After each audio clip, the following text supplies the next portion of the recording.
بسم الله الرحمن الرحيم. يسر موقع أنا السلفي أن يقدم لكم هذه المادة. كان في نحو 10 اتفاقات تقريبا أو 6 أو 7 في مسألة. الأول كان في المادة 219، وزي أفكر إخواني بأن وجود هذه الفكرة أصلا كانت في بداية الثورة في 2011. إن القضية كان مع بداية الثورة، عايز أقول لكم إن دي كانت أهداف الأعداء من الثورة: تغيير هوية البلاد. ولا نشك إن في مؤثرات خارجية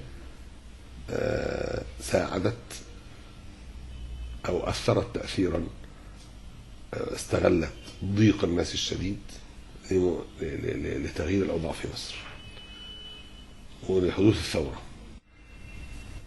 يعني في بداياتها ظهرت أصوات تطالب بإلغاء المادة الثانية، وعلى الأقل تغيير صياغتها، وده مسجل من بعض الأقباط وبعض الليبراليين المتطرفين. طالبوا بتغيير المادة الثانية وأن تلغى بالكلية أو أن تصبح بدون ألف ولام مصدر رئيسي للتشريع. وكان بعض الإسلاميين المحسوبين اليوم على وسائل إعلام إسلامية يترأسونها يقولون إن الأمر بسيط، إن الأمر بسيط مش مشكلة، يعني الألف واللام، وإحنا خدنا إيه من الألف واللام؟ ما هي من ساعتها حبر على ورق. طبعا نحن لا نقول ذلك، هي صحيح حبر على ورق، لكن الجزء العقدي في بناء القانون للدولة المصرية صار يلزم بعدم مخالفة الشريعة. ده في أصل التعديل لما صار في 81، والبعض يقول من 71، بس الصحيح ان هو من 81. كلمة المصدر الرئيسي حصر المصدر الرئيسي للتشريع في مبادئ الشريعة الإسلامية. مبادئ الشريعة الإسلامية في تفسيرها في مضابط التعديل الدستوري سنة 81 كان يشير إلى أنها أحكام الشريعة الإسلامية. وعلى هذا وقع تفسير المحكمة الدستورية أول تفسير لمبادئ الشريعة الإسلامية، مع أن الحكم كان حكم في مسألة غريبة جدا، إلا أنه تضمن سنة 85 اللي هو القضية رقم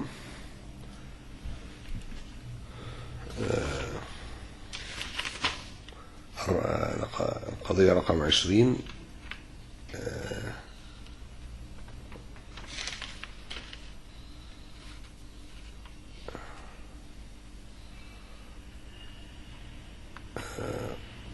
سنة 1 قضائية دستورية 4 دستورية اسمها، محفوظ انها 4 دستورية، اللي وردت اشارتها في كلمة رئيس لجنة ال50 النهارده سنة 4 دستورية 4 قضائية. 4 قضائية دي معناها اللي هي من تاريخ تكوين المحكمة سنة 4 قضائية. جاء فيها ان معنى ان مبادئ الشريعة الإسلامية هي المصدر الرئيسي للتشريع، أن الدستور وضع قيدا على المشرع يلزم المشرع اللي هو المجلس النيابي بالالتجاء إلى أحكام الشريعة الإسلامية للبحث عن بغيته فيها، مع إلزامه بعدم الالتجاء إلى غيرها.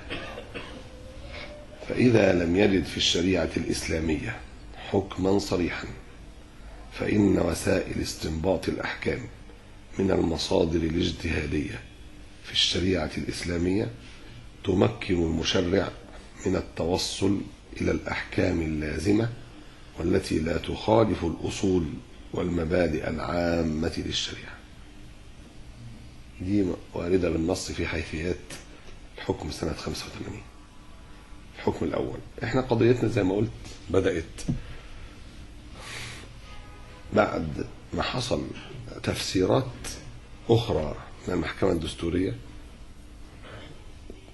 تحاول النزول بهذا التعريف الواسع. التعريف ده كان بيقول أحكام الشريعة الإسلامية. طبعا المعارك في الجمعية الأولى أن تصبح الشريعة الإسلامية بدل مبادئ، وأحكام بدل مبادئ، كل ده لم تتمكن الجمعية الأولى منه. زي ما قلت لكم احنا لما بدأ محاولات التغيير في بعد الثورة قادت الدعوة السلفية حملة باسم ايه؟ الحفاظ على الهوية، وكان المقصود الحفاظ على المادة الثانية، الحفاظ عليها.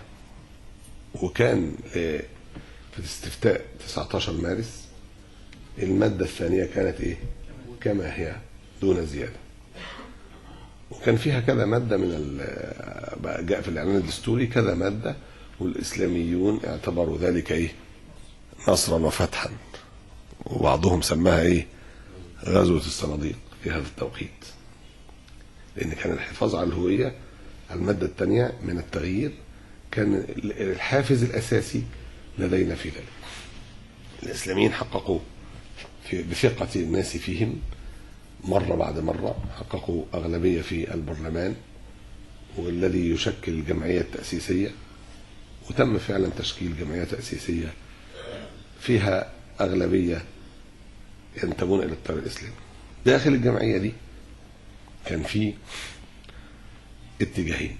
اتجاه بيقول كفاية علينا قوي نحافظ على المادة الثانية، وانتوا أساسا بعضهم كان بيقول وانتوا عملتوا دوشة على المادة الثانية، ما كانش في كلام عليها.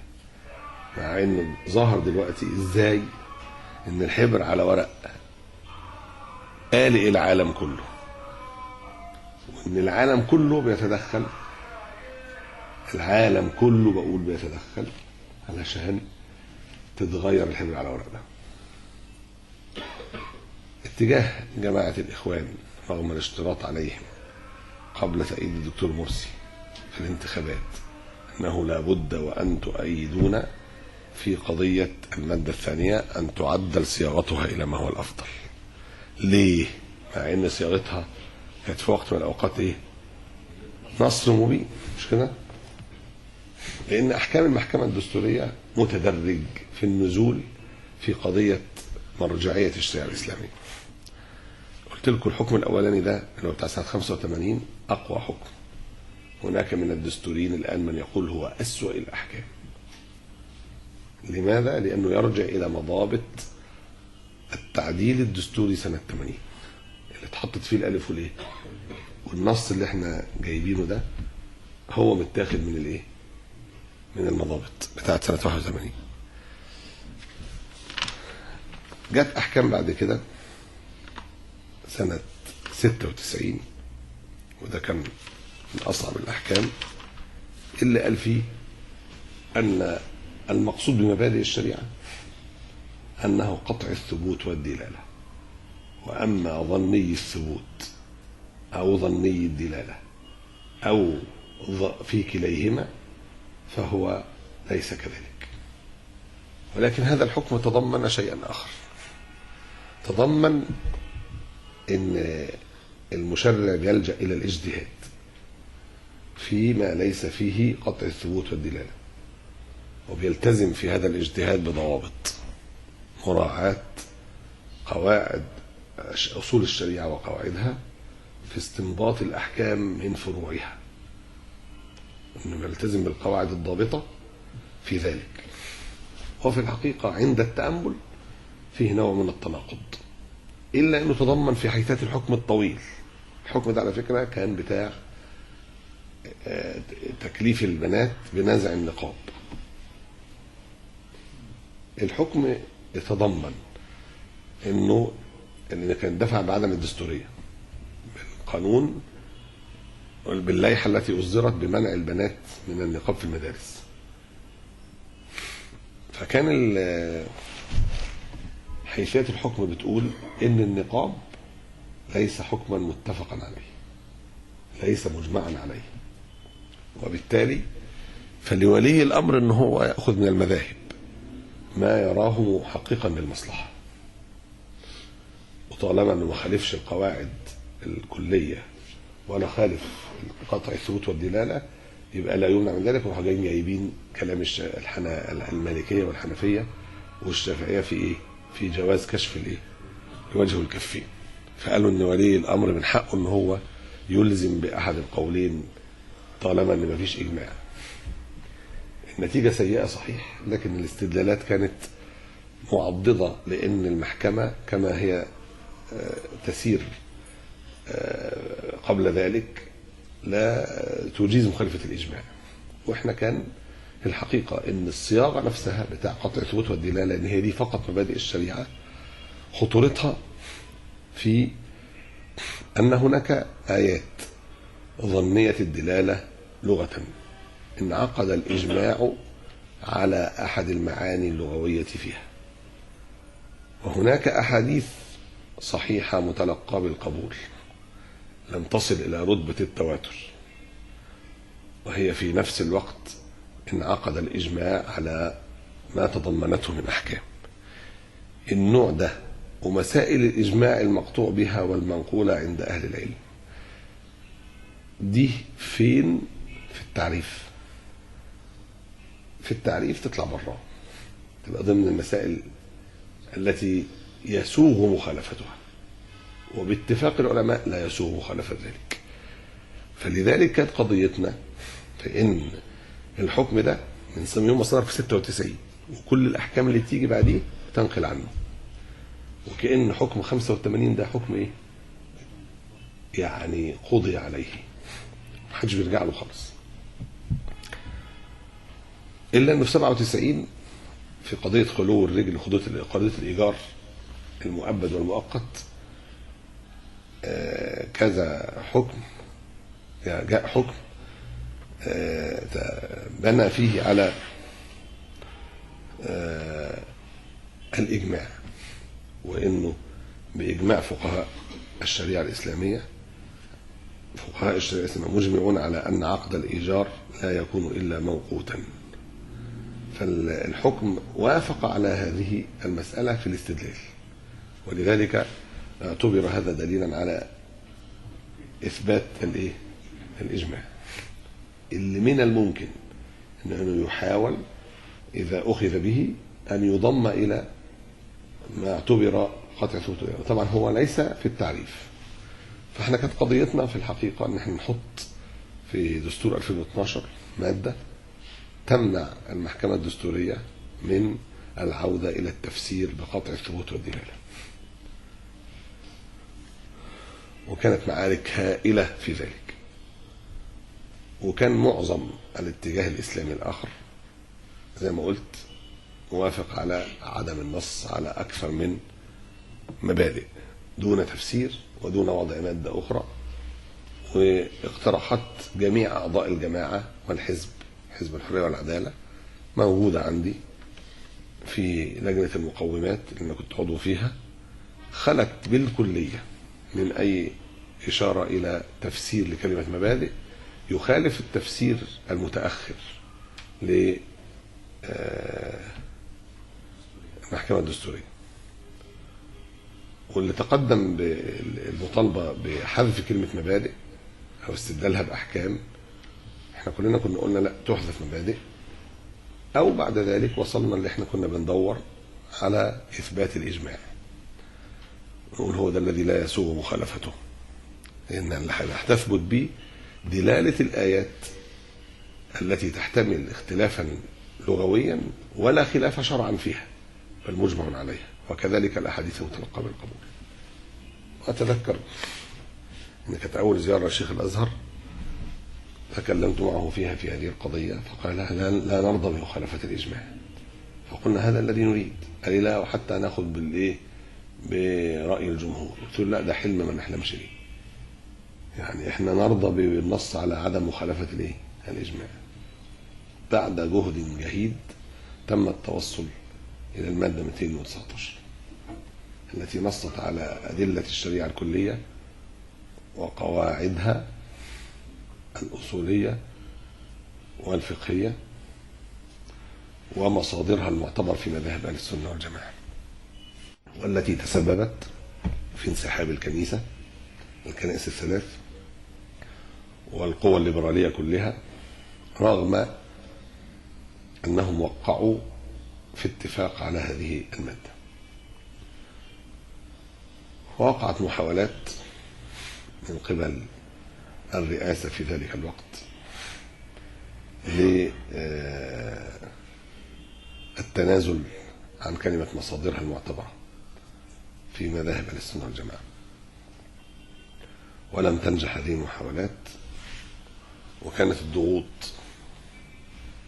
على الرئاسة بكثرة المظاهرات مما احتاج معه إلى مليونية الشريعة والشرعية. كانت من أكبر العوامل الاحتياج ده إلى تمرير المادة 219 على ما هي عليه، وتم الدستور الحمد لله، وإنا لله وإنا إليه راجعون، لأننا لم نستطع المحافظة عليه.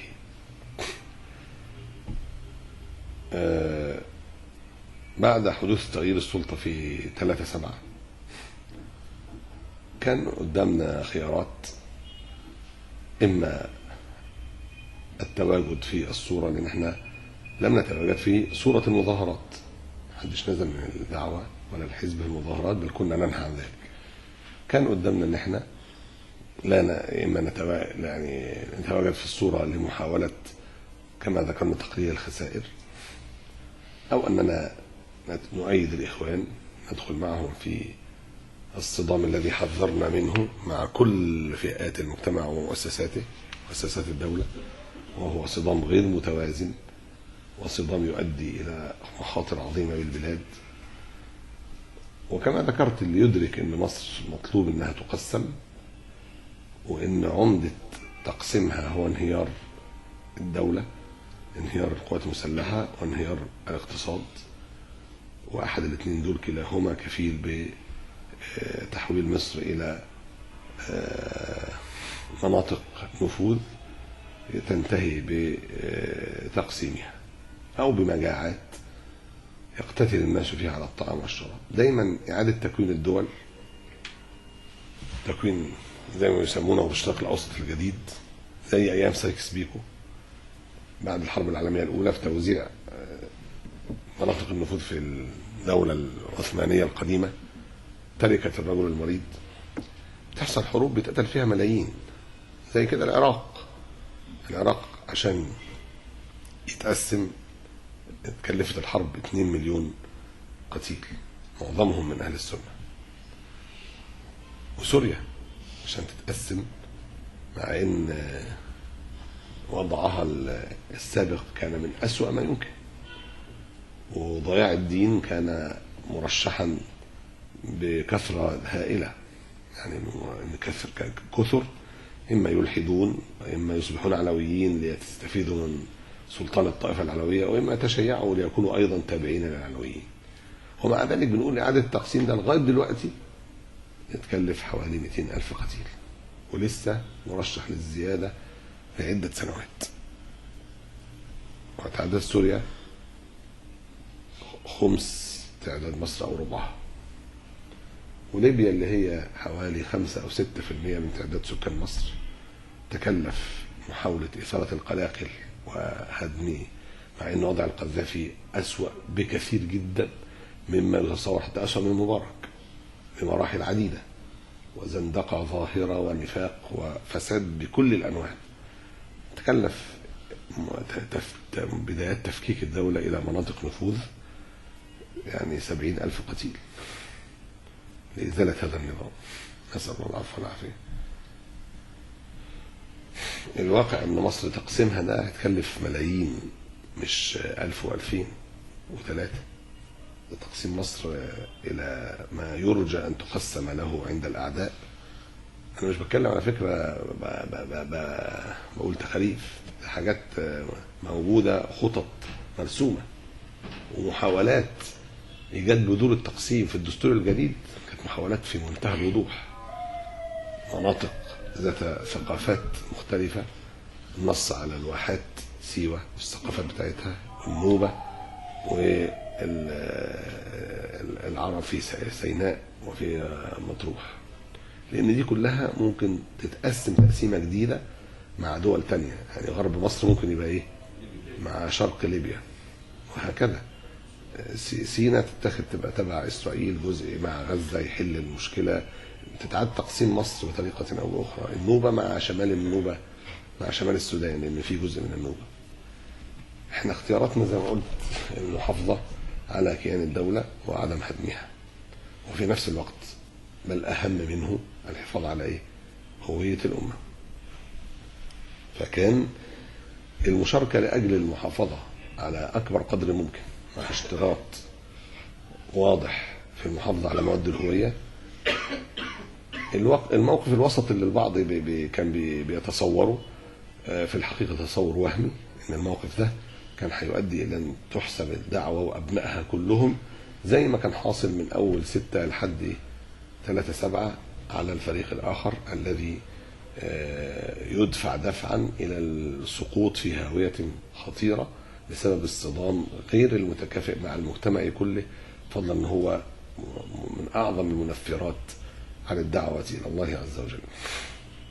شاركنا من أجل المحافظة على الهوية في مواد تم الاتفاق عليها. قلت لكم وقع عدة اتفاقات، يمكن 10 اتفاقات في محاولات بدل تعديل المادة 219 اللي نص عليها في الإعلان الدستوري كبديل للمادة 219.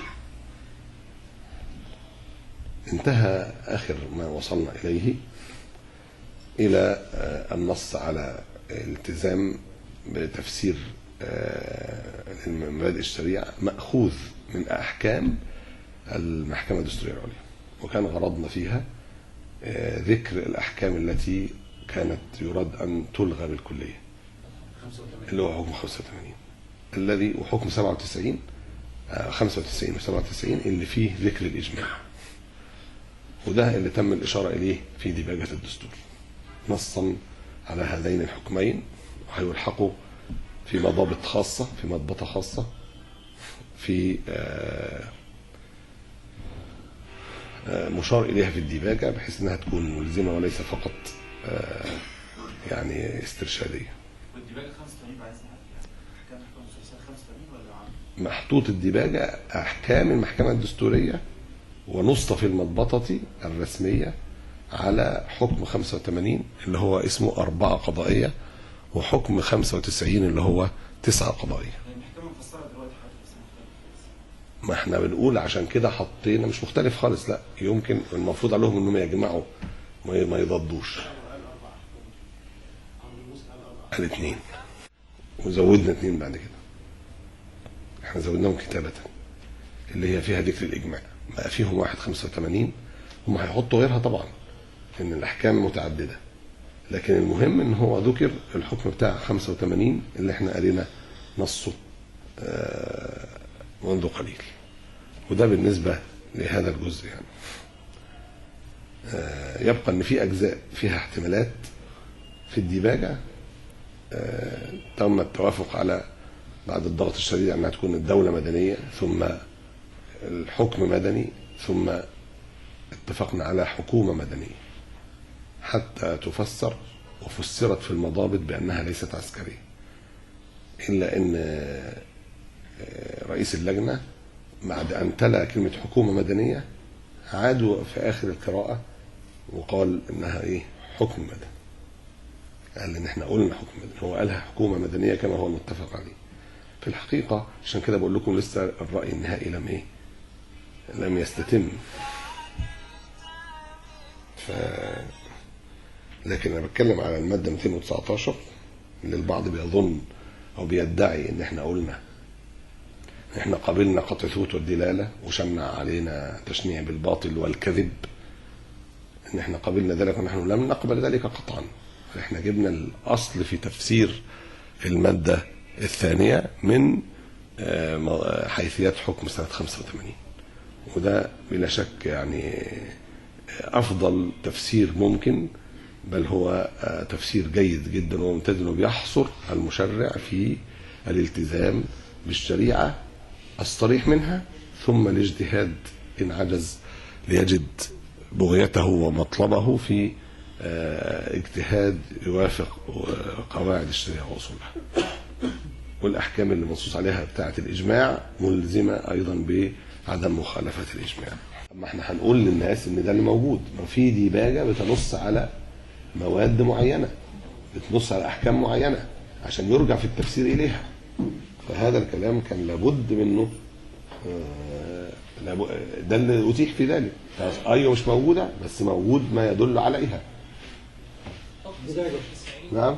الدباجة 90 يرجع لولي الامر، هو لم يكن ولي امر. انا فاهم، بس انا بتكلم عليهم هم اللي بيظنوا ان هو ولي امر، او ده اصطلاحهم. هيرجع هينزل فيديو هينزل موبايل، هم دي اللي لا هيكون. انا بتكلم على حكم المحكمه اللي بتقول، انا مش بتكلم على بتاعي. خلاص انا عايز يقص يلزق يحطه، هو حر، بس انا بتكلم على اللي انا بقوله. واخد بالك ان هو قالوا كده بس بشرط ان هو يكون ملتزم بالقواعد. فاحنا على اي الاحوال بنقول احنا على فكره ما بنقولش ان ده ولي امر، احنا في اعتقادنا مش ولي امر شرعي، لكن هم بيعتبروا ذلك. طبعا صلاحيات الرئيس من عندهم انها تصلح لذلك.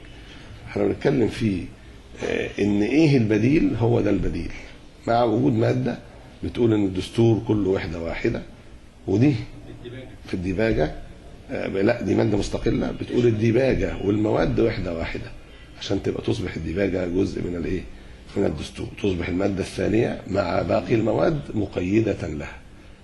المواد اللي هي مطلقه في الحريات وفي عده مواد اخرى هنشرحها بعد ذلك هي مقيده بالماده الثانيه مع تفسيرها اللي مرجعه الى الاحكام التي ذكرناها في نهايه الامر.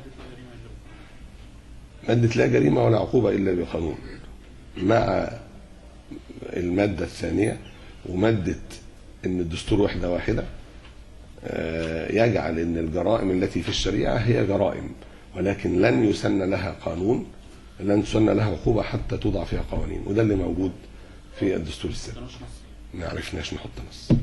المواد الشريعه الاخرى ماده الازهر، ماده الازهر زي ما هي، بل صيغت بصيغه افضل. ان الازهر هو مرجع الرئيس في الشؤون الاسلاميه، بس المضابط خففت هذا الاثر. هنبقى نشرح الحاجات دي تفصيلا، احنا لسه ما قررناش هنعمل ايه.